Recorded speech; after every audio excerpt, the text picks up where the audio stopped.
I'm going to try something a little bit different.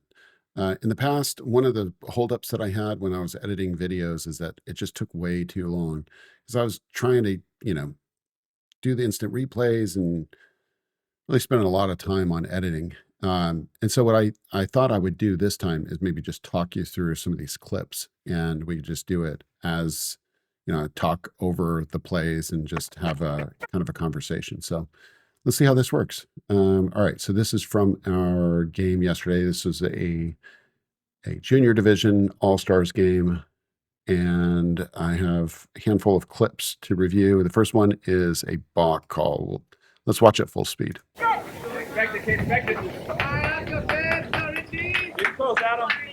can see that change of direction right there. All right, so let me just back this up here a little bit here, and a little bit more. Okay, we'll get to that point here, and then I'll zoom in so you can kind of see what happened here. So he's pausing up here, but he usually sets down low. And you can see that set right there. He just bounces into a change of direction. That's not a complete stop, and that's going to be a balk. All right. Let's see. Which one is this? Oh, yeah. Let me back this up. Full screen. All right. Laura did a good job of picking up this uncaught third strike.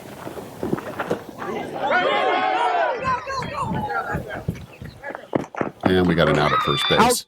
Fairly routine, but something you got to look out for, especially when you're in the middle of your strike three mechanic, watching for that ball on the ground. All right. Now, this was batter gave a great performance. Looks like this ball hit the knob of the bat, but he acted like it hit him, and he actually got the call. There it is, full speed. You can kind of, now that I'm thinking about this after the fact, look at the trajectory of the ball as it came off the bat. That's kind of a dead giveaway because it scooted all the way over there. If it hit his hand, it would have come probably straight or almost straight back. Now, you can't really tell from the sound of this if it hit him or hit the knob of the bat, but the performance he gave was like stellar. Like, he should win an Emmy for this because you can see that right off the bat, boom, he acts like he got hit. So we gave it to him. And sometimes, you have a lot to consider when you're a plate umpire. You're judging the pitch, the strike, whether it's in the strike zone or not, and then having to evaluate the, millimeter differences between did it hit a finger or the knob of the bat, and then you're judging based on sound. So sometimes you're looking for the body language of the batter, and they usually will tell you whether they got hit or not. Well, anyway, this one probably did not. Actually, let's just zoom in here real quick and see what we can see. Yeah, knob of the bat for sure. All right.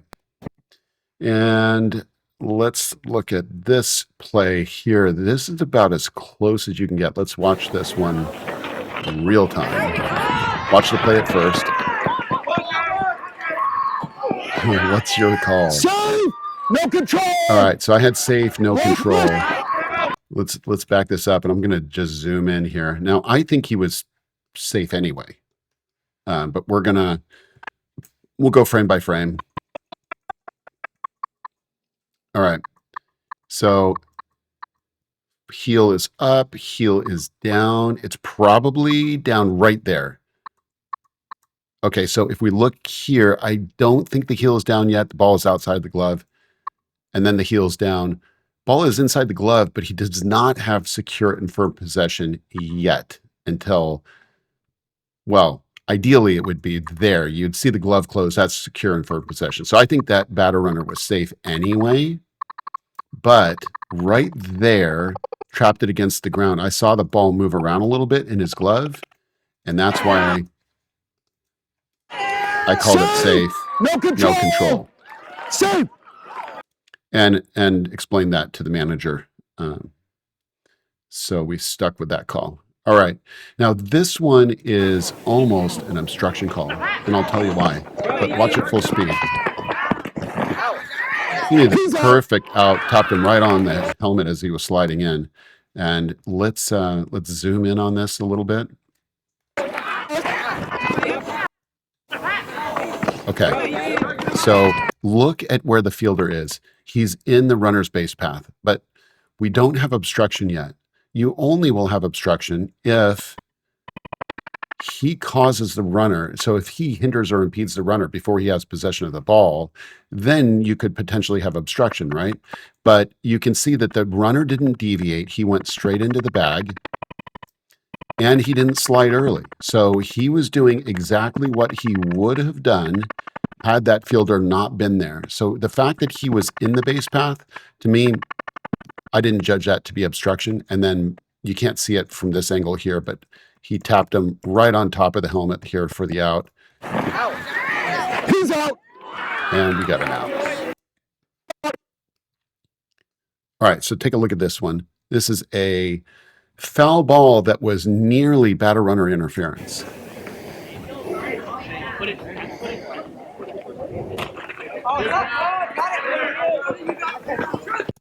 So the interesting thing is the first baseman, I think he lost it in the sun, or maybe it was a heads up play and he just let it go. But there's no way that he would have known that that ball would spin foul. Now, I was looking at this thinking, did that batter runner interfere with him? And I don't think so, but it's possible. So the batter runner has to avoid a fielder that's attempting to field a batted ball. If he caused the fielder to drop that, he'd be out for interference. I think he just lost it. What do you think?